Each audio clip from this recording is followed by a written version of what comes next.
Hello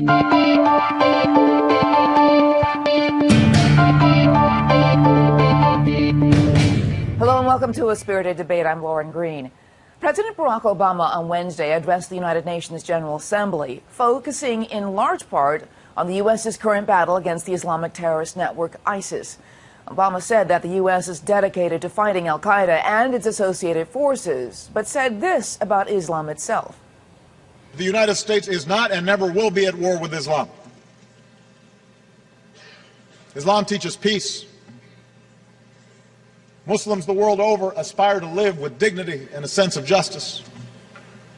And when it comes to America and Islam, there is no us and them, there is only us, because millions of Muslim Americans are part of the fabric of our country. So how does the American Muslim community see Islamic extremism and the current fight against ISIS? Joining me now is Sharif Abu El-Fadl, Community Outreach Coordinator for the Muslim Public Affairs Council, and Qasim Rashid, National Spokesperson for the Ahmadiyya Muslim community. Welcome to you both. Thank you. So, both of you, I want to pose this question to you. If we're not at war with Islam, who are we at war with? Well, I think this is a very straightforward answer. We are at war with an extremist element that has hijacked religion for its own purposes. And I think what President Obama said is not only accurate, but it's also in line with what President George Bush said back in 2001, right after the horrific attacks of 9/11. And it's also in line with what President Washington established over 200 years ago, that this is a country for all people, including Muslims. As a country, we must unite and stay focused in that unity against extremist elements within our country and outside of our country. This is not a religious war. This is a war against extremist ideology. And I think that is the key element that President Obama was making clear. Yeah, Sharif, your take on that as well? About the same? Yeah, I completely agree. You know, this has been a war that we, as Muslims, have been fighting since for the past 200 years. Our religion has been hijacked. This extremist ideology is presenting itself as the authentic Islam, but it doesn't take much that deep of a dive into the history books to realize that they're a complete forgery. It's just completely fraudulent. You know, after the President's UN speech, about 120 Muslim scholars sent a letter to Abu Bakr al-Baghdadi, he's the leader of ISIS, calling his group an un-Islamic group, accusing it of incorrectly using scripture to support its cause. I want to give you a quote from that letter. It's a 24-point letter. It says, "Who gave you authority over the Ummah, which is the Muslim people? Was it your group? If this is the case, then a group of no more than several thousand has appointed itself the ruler of over 1.5 billion Muslims. This attitude is based upon a corrupt circular logic that says only we are Muslims and we decide who the caliph is. We have chosen one, and so whoever does not accept our caliph is not a Muslim." It's an open letter to Baghdadi. I mean, this is the kind of open letter they sent to, there's a group of more than 120 Muslim scholars sent this letter to the leader of ISIS saying, you know, you have corrupted the Islam faith, but will this even have an effect on someone like ISIS? I don't think, I don't think that this is so much for Baghdadi or for ISIS, as if they're going to read it and say, oh, wow, you know, we're not real, but it's an effort and it's a responsibility upon the religious authority to speak up.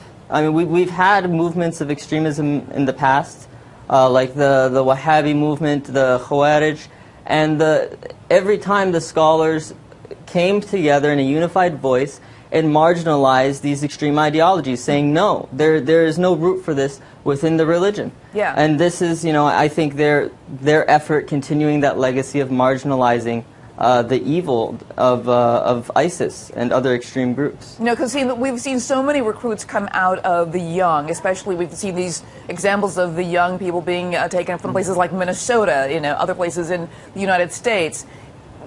Is that who this letter is for? I mean, will this have an effect on the people who want to join ISIS?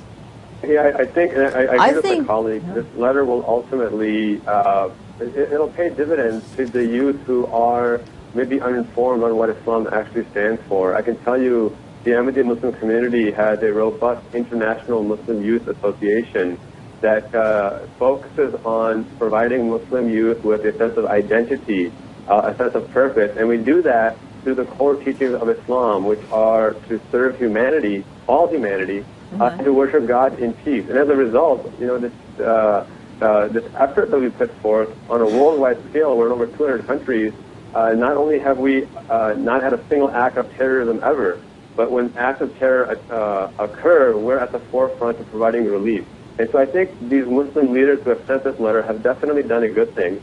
They've drawn a line in the sand that extremism does not speak for Islam, and I encourage that to continue in the future on all fronts. It sounds like there's a war happening within Islam itself, because the writers of this letter sound nothing like they're practicing the same religion of the members of ISIS. Sharif, what do you think? You know, in the Quran, it says multiple times, it warns us, humanity, really, it actually speaks to all people, not to become divided even when we disagree, and to stick together, but respect each other's diversity, and, you know, make an equitable and pluralistic society, that this is God's will, and that's what Islam is supposed to bring about. You know, so when it comes to sticking together, we're failing right now, even with American Muslims and especially overseas. We are letting these issues be divisive and separate us, and I think that is our greatest weakness. And once we realize that it's okay to disagree, it's okay to have different approaches to the situation, but unite under this banner of our religion is being taken away from us, and for some reason that voice, that extreme voice, is seemingly much louder than our voice. Yeah, I mean, and you know, we have a responsibility. We have a responsibility to step up to the plate.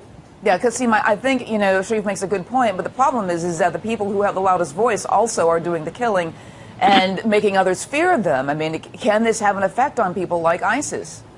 Well, I love the way you said it, Lauren, that it looks like ISIS is following a different religion, and they are. They're following their own concocted evil ideologies. If you look at what the American Muslim community has done, for example, over the last couple of years even, the Muslims for Life blood drive program is designed to honor victims of 9/11, and over the last 3 years, we've saved up to 100,000 lives by getting over 35,000 blood donations. We've saved triple the lives that ISIS even has membership. So it's also a matter of communicating that information to the American public and inviting them to join us in this battle against this extremist ideology. And I cannot emphasize that enough. You know, ISIS will not be defeated by wars, by guns, by firepower. There's a time and place for that. Ultimately, they will be defeated by a superior ideology, a superior understanding of Islam. And this is what I think these 120 scholars have done. This is what, as I represent the Ahmadiyya Muslim community, this is what we've done for over 125 years. This is why we've spread to over 200 countries worldwide without a single act of terrorism. This is what Islam needs, this reformer of Muslims themselves, because Muslims all agree that Islam is a perfect religion. It is Muslims who need reform, and that is the goal here, to reform Muslims and therefore reform this ideology. Sharif, I want to give you the last word here. Yeah, I completely agree, and you know, I think that the greatest threat to ISIS is this Islam, is the true Islam, and that is why you see them killing everyone who contradicts or won't submit to their ideology, because they know that that ideology, that extreme and violent ideology, cannot survive in an environment unless it is the absolute and most powerful thought in a society. So they're just eliminating all other competition. Yeah. And well, it's good to see these Muslim scholars actually rise up and do something like this, because it may have an effect, and we'll see how much of an effect it actually does have. I want to thank you so much, Sharif and Qasim, for being here in a spirited debate. Thank you so much. Thank you. Thank you.